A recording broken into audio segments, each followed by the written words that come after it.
Roth or traditional? It's the question, right? Every single person saving for retirement has to ask it. And you've probably heard the same old answer a million times.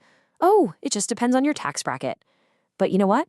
That answer is pretty much useless without seeing the actual math. Today, we're going to change that. For way too long, this whole debate has been stuck in this world of vague advice. But here's the thing. This choice doesn't have to be a wild guess. It's actually just a math problem. And we're going to solve it together right now. So let's just forget all the opinions and the rules of thumb for a minute. By the time we're done here, you are going to have the exact framework and the real numbers to confidently figure out which account is the right move for your future. All right, let's get into it. Okay, first things first. Before we can even compare the two, we have to tear down the single biggest myth about how taxes actually work in the first place. Almost everyone gets this wrong, and it completely messes up the whole Roth versus traditional decision.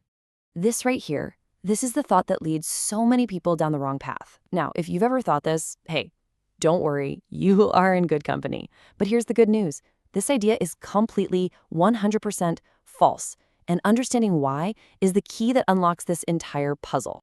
So if that's not how it works, then what's the deal? Let's break down how the U.S. progressive tax system actually functions. I promise it's way more intuitive than it sounds.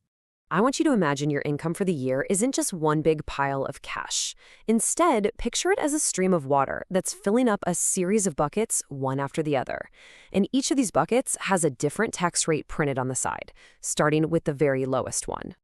So your very first dollars flow in and start filling up that 10% bucket. Once that one's totally full, the water just spills over into the next bucket, the 12% one. And only after that one is filled to the brim do you finally start putting money into the 22% bucket. See, you don't just jump straight to your highest rate. Now look what happens when we put some real numbers to this. Let's say someone makes $100,000 a year. You can see right here that the tax is calculated in chunks. We add up the tax from the 10% bucket, then the 12% bucket, and finally the 22% bucket. The total tax isn't $22,000. Not even close. It's actually just under $17,000. So what is that 22% figure then? Well, that has a name. It's your marginal tax rate. And here's the crucial part. It's the rate you pay only on your last or highest dollars of income, the money that filled up that final bucket. It's an important number for sure, but it is not the whole story. This is the number that really matters, your effective tax rate.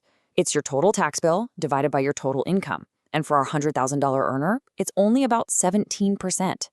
Do you see that difference? 22% versus 17%. That 5% gap is absolutely everything when we start talking about retirement saving.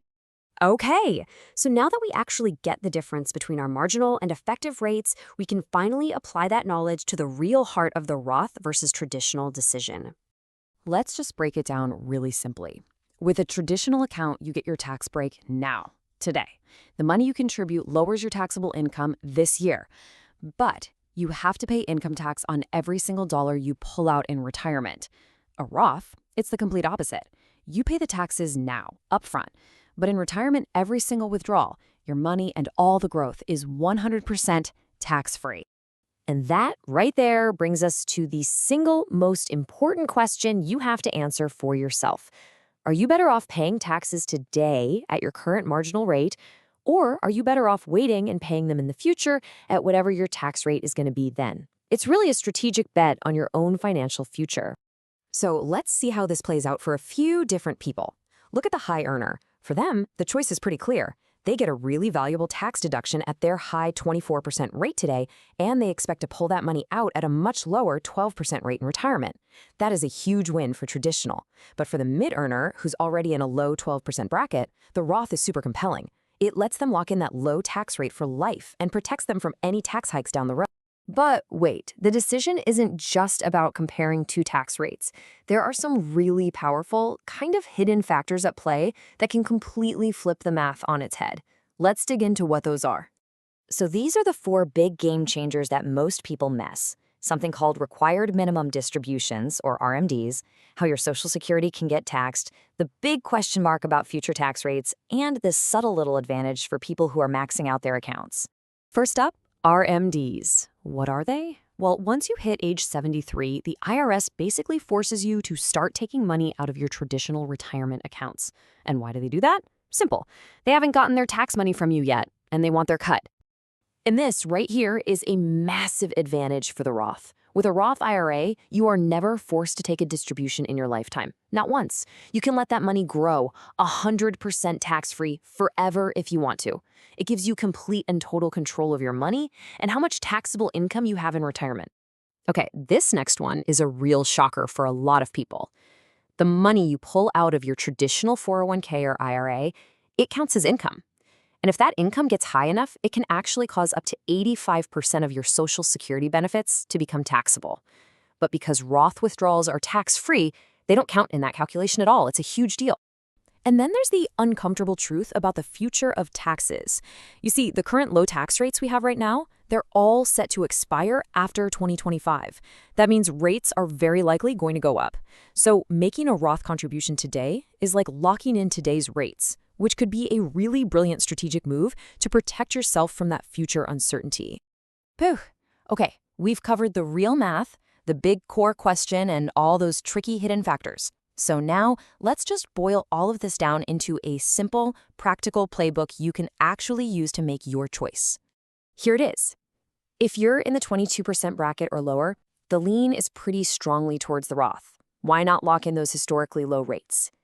If you're up in the 24% bracket or higher, that immediate tax deduction you get from a traditional account is just incredibly valuable. And if you are truly on the fence, hey, there is absolutely nothing wrong with splitting your contributions and doing both. You get to diversify your tax risk. And one last really important detail to remember. Any matching money your company puts into your 401k will always go into a pre-tax traditional account. That's true even if all your contributions are going into a Roth 401k. So really, no matter what you choose, most of us will end up with a bit of both types of accounts automatically. So there you have it. The choice between Roth and traditional, it isn't about which one is just better in a vacuum. It's a deeply personal strategic decision. It's based on your income today, what you think your life will look like in retirement, and your own view of the future. But now you have the framework. You've seen the real math. So the only question left is, which strategy fits your future?